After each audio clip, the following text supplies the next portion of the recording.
Izraeli sapo lançoi një nëndetëse të rrezikshme bërthamore. Izraeli sapo zbuloi një nëndetëse të rrezikshme bërthamore. Cila është nëndetësja e re bërthamore e Izraelit? Pse zbulimi i saj tërhoqi vëmendjen e botës? Si ndikon ky zhvillim në balancën delikate të fuqisë në rajon? Nëndetësja e re, e njohur si NS Dragon, krenohet me një sër karakteristikash dhe aftësish mbreslënse që dallojnë atë nga nëndetëset e tjera në klasën e saj. Ndër atributet e saj më të dukshme është aftësia për të mbajtur raketa bërthamore dhe një sistem lëshimi vertikal, i cili mundson asaj të vendosë një gamë të gjerë armatimi me lehtësi dhe saktësi. Ekspertët janë veçanërisht intriguar nga potenciali nëndetëses për të mbajtur dhe lëshuar raketa lundrimi me maj bërthamore nga vela e saj, gjë që do të riste ndjeshëm aftësitë e saj sulmuese. Nëndetësja NS Dragon paraqet disa kërcënime të mundshme për stabilitetin dhe sigurinë e rajonit. Si një nëndetëse aftë për anë bërthamore, ajo ka kapacitetin për ndryshuar ndjeshëm ekuilibrin e fuqisë në lindjen e mesme, ku tensionet midis kombeve të ndryshme janë tashmë të larta. Për më tepër, ushtria izraelite mund ta përdorë atë si një armë të fuqishme, fal veçorive të saj të sofistikuara, si sistemi lëshimit vertikal dhe aftësia për të lëshuar raketa lundërimi me koka bërthamore. Kjo mund të shkaktoj potencialisht një garë armatimi në rajon, pasi vendet fqinje mund të ndihen detyruara të zhvillojnë teknologjinë e tyre të avancuar ushtarake për të kundërshtuar fuqinë ushtarake në rritje të Izraelit. Futja e NS Dragon ka nxitur shqetësime të shumta brenda komunitetit ndërkombëtar. Mundësia që nëndetësja të kontribuojë në përhapjen e armëve bërthamore në lindjen e mesme, një rajon tashmë i mbushur me konflikte dhe paqëndrueshmëri, është një shkak i madh për shqetësim. Disa kritikë argumentojnë se posedimi një armë kaq fuqishme nga Izraeli mund të inkurajojë kombet e tjera në rajon që të ndjekin aftësitë e tyre bërthamore, duke rezultuar në një garë të rrezikshme armatimi. Për më tepër, zbulimi i nëndetëses ka ringjallur debate rreth arsenalit bërthamor të Izraelit, me shumë zëra që bëjnë thirrje për rritje transparencës dhe mbikëqyrjes për të siguruar që aftësitë bërthamore të vendit të mos paraqesin në rreziqe të panevojshme për sigurinë globale. Cila është politika e gjatë e Izraelit për fshehtësinë bërthamore? Si e ka dalë Izraeli të ruajë këtë mantel anonimiteti rreth arsenalit të tij bërthamor? Pse komuniteti ndërkombëtar nuk ka qenë në gjendje të detyrojë Izraelin të pranojë se zotëron armë bërthamore? Kjo histori e fshehtësisë daton që në fazat e hershme të programit bërthamor të Izraelit dhe ka qenë një faktor kyç në formësimin e politikës së paqartë bërthamore të vendit. Politika e paqartë bërthamore e Izraelit është rënjosur në objektiva strategjik të vendit dhe shqetësime dhe sigurisë. Duke mos konfirmuar dhe as mohuar posedimin e armëve bërthamore, Izraeli synon të pengojë kundërshtarët e mundshëm, duke shmangur pasojat politike dhe diplomatike që mund të lindin nga pranimi i hapur për të pasur një arsenal bërthamor. Kjo paqartësi e ka lejuar Izraelin të zhvillojë aftësitë e tij bërthamore, duke minimizuar rrezikun e provokimit të një garje rajonale të armëve ose të përballet me sanksione ndërkombëtare. Disa elementë kryesorë të politikës së paqartë bërthamore të Izraelit përfshin paqartësi të qëllimshme në lidhje me aftësitë dhe synimet e tij bërthamore. Asnjë testim publik të armëve bërthamore, asnjë deklaratë ose nënshkrim zyrtar të traktateve ndërkombëtare në lidhje me mosperapjen bërthamore. Fshehtësi të rreptë rreth objekteve të tij bërthamore dhe programeve kërkimore. Reagimet ndërkombëtare ndaj programit bërthamor të Izraelit kanë qenë të ndryshme, me disa vende që shprehin shqetësimin për efektet e mundshme destabilizuese të aftësive bërthamore të Izraelit, ndërsa të tjerë kanë pranuar politikën e tij të paqartësisë si një masë të nevojshme për ruajtjen e stabilitetit rajonal. Shtetet e Bashkuara dhe vendet e tjera perëndimore kanë mbështetur në masë të madhe drejtën e Izraelit për të mbrojtur veten, duke përfshirë zhvillimin e një parandalimi bërthamor, edhe pse ata i kanë kërkuar gjithashtu Izraelit të jetë më transparent në lidhje me programin e tij bërthamor. Nga ana tjetër, Irani dhe kundërshtarë të tjerë rajonale kanë kritikuar politikën bërthamore të Izraelit si hipokrite dhe të rrezikshme, duke argumentuar se ajo minon përpjekjet për promovuar çarmatimin bërthamor dhe mospërhapjen në lindjen e mesme.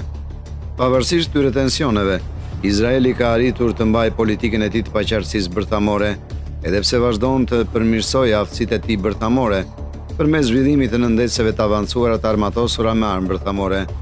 Pse Izraeli ka zgjedhur të ndjekë parandalimin bërthamor. cilat janë objektiva strategjik të vendit dhe si përputhen ato me shqetësimet globale të sigurisë. Qëllimet strategjike të Izraelit dhe parandalimi bërthamor kanë qenë prej kohësh të lidhura ngushtë, pasi kombi synon të mbajë një pengesë të fortë kundër kundërshtarëve të mundshëm në një rajon të paqëndrueshëm. Armët bërthamore luajnë një rol kritik në strategjinë e sigurisë kombëtare të Izraelit, duke ofruar një mundësi të fundit për të dekurajuar kërcënimet ekzistenciale dhe për të siguruar mbijetesën e vendit në rrethana të pasigurta gjeopolitike. Megjithatë, rreziqet e lidhura me mbështetjen në parandalimin bërthamor janë gjithashtu të dukshme, me disa që argumentojnë se projekti bërthamor i Izraelit jo vetëm që mund të jetë i panevojshëm, por gjithashtu mund të destabilizojë potencialisht politikën rajonale.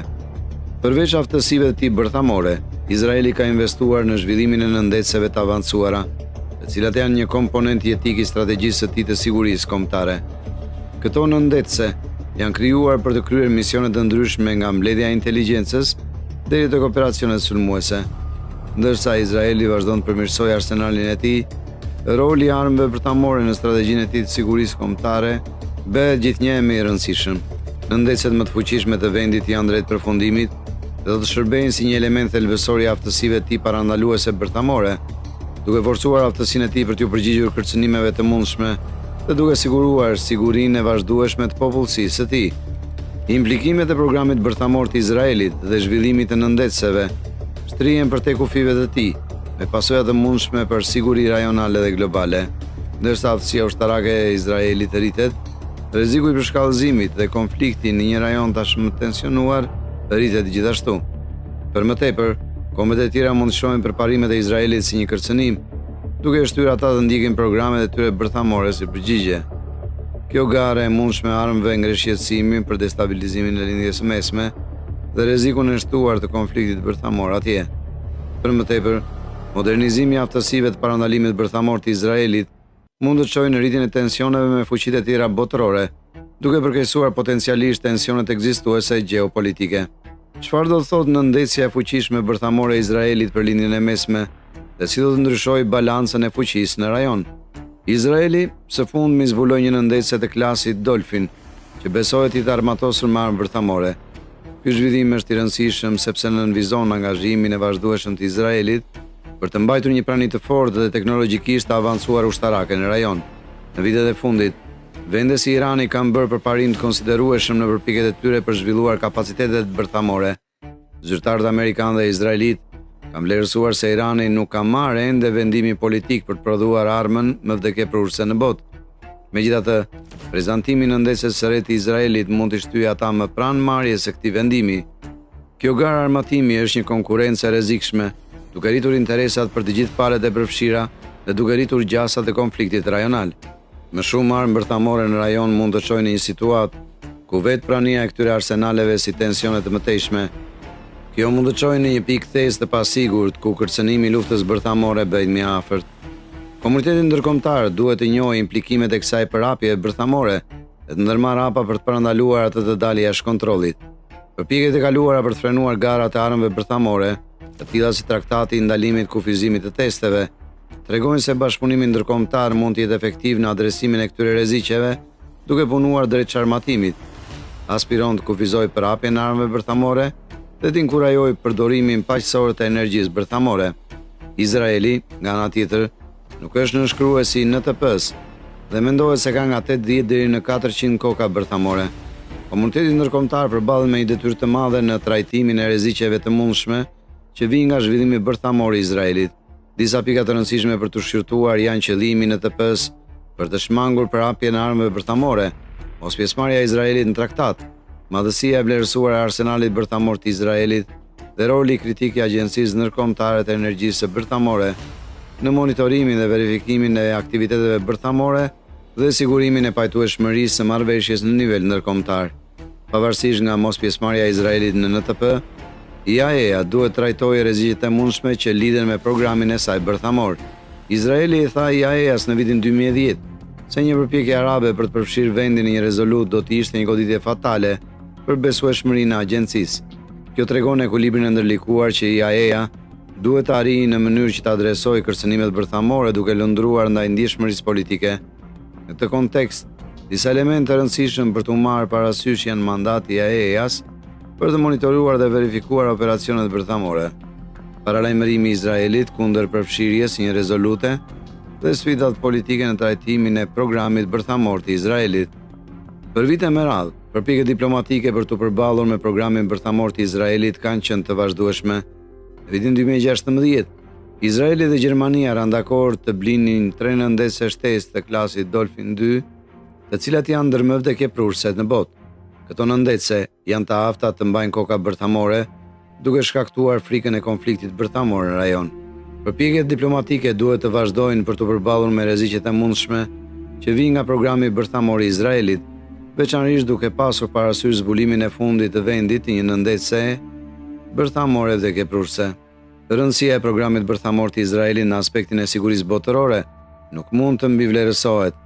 Tensionet në zonë dhe jashtë saj ka të ngjarë të rriten pas Izraeli vazhdon të ndërtojë armët e tij bërthamore. Ekzistenca e një Izraeli të armatosur me armë bërthamore mund të kontribuojë në një garë armatimesh në lindjen e mesme, ku vendet e tjera ndjen detyruara të krijojnë programe bërthamore për të zbrapsur kërcënimet e mundshme. Ndikimi i programit bërthamor të Izraelit në lindjen e mesme dhe roli i komunitetit ndërkombëtar në trajtimin e tij janë gjithashtu konsiderata të rëndësishme për të ecur përpara. Ekziston nevoja për transparencë më të madhe dhe bashkëpunim ndërkombëtar në çështjet bërthamore për të garantuar sigurinë globale dhe për të parandaluar rrezikun e prapjes bërthamore. Hey, nëse ju pëlqeu video e sotme, siguroni që ta shpërndani dhe ju lutem abononi në kanalin ton. Mos harroni të shtypni ikonën e zilës. Dëgjohemi në videon tjetër.